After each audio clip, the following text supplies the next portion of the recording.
प्रिय मित्रों, वैशाख मास शुक्ल पक्ष तृतीया तिथि मई मास 3 को पड़ रही है, अर्थात 3 मई को अक्षय तृतीया की तिथि पड़ रही है।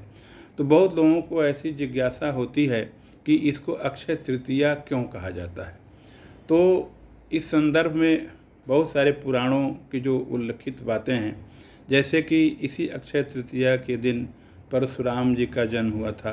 कुछ पुराणों के अनुसार इसी तृतीया को गंगा अवतरण हुआ था। इसी तृतीया को माँ लक्ष्मी का जो है जन्म हुआ था।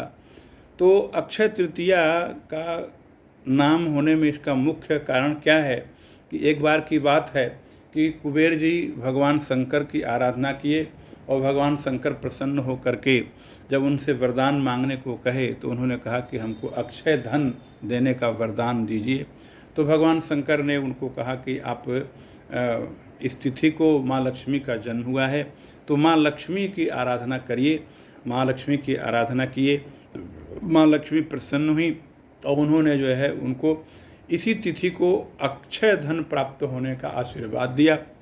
और माँ लक्ष्मी ने कहा कि इस तिथि को जिस दिन, इस तिथि के दिन अर्थात वैशाख मास के शुक्ल पक्ष के तृतीया के दिन जो भगवान विष्णु के साथ मेरी आराधना करेगा उसको अक्षय धन की प्राप्ति होगी, उसको अक्षय सुख की प्राप्ति होगी, उसको अक्षय मनोरथ की सिद्धि होगी।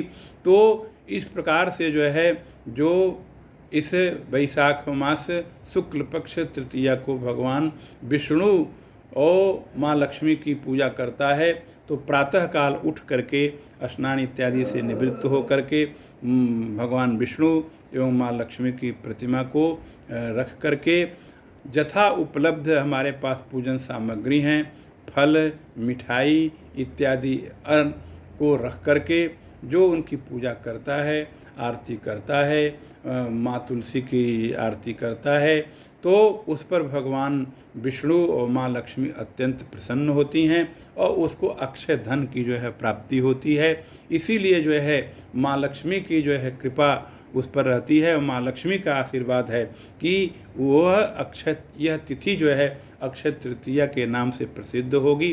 तो इसके दिन जो है सोना इत्यादि का क्रय करना चाहिए। मुख्यतः सोने का महात्म्य है, हीरा इत्यादि खरीदें तो और अच्छी बात है जिसके पास जैसा सामर्थ्य है।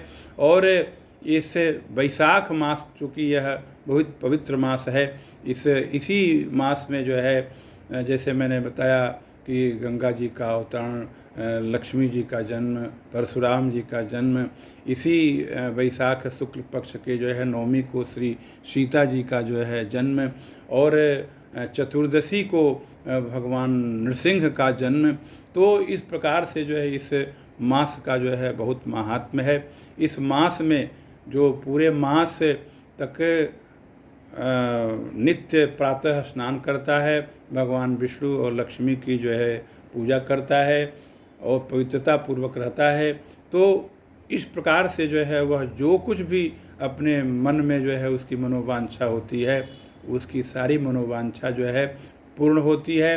अगर नहीं पूरा मास कर सके तो अक्षय तृतीया से लेकर के और पूर्णिमा तक ही जो है ये इस नियम का जो पालन करता है, प्रातःकाल उठना, उठ करके जो है घर को पवित्र करना, स्नान इत्यादि करना, भगवान विष्णु की आराधना करना, तुलसी की जो है का पूजन करना, आरती करना।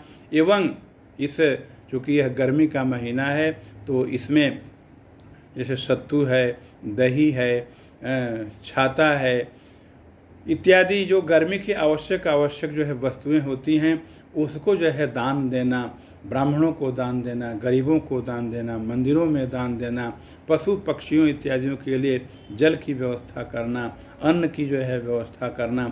इस प्रकार से जो है ये वैशाख मास है, इस प्रकार से जो है जो इसकी पूजन आराधना करता है उसके सकल मनोरथ जो है सिद्ध होते हैं, वह अक्षय होते हैं, कभी भी नष्ट नहीं होते हैं। किए हुए कर्मों का फल जो है मनुष्य को अवश्य जो है मिलता है। तो अगर हम जो है सत्कर्म करते हैं, हम अच्छे कर्म करते हैं, तो हमको जो है इस जन्म में भी उसका जो है लाभ मिलता है और अगले जन्म में भी जो है हमको उसके सुख की प्राप्ति होती है। इन्हीं थोड़े से विचारों के साथ जो है हम अक्षय तृतीया के विषय में एवं वैशाख मास के विषय में आप लोगों को बताए। जय सीता।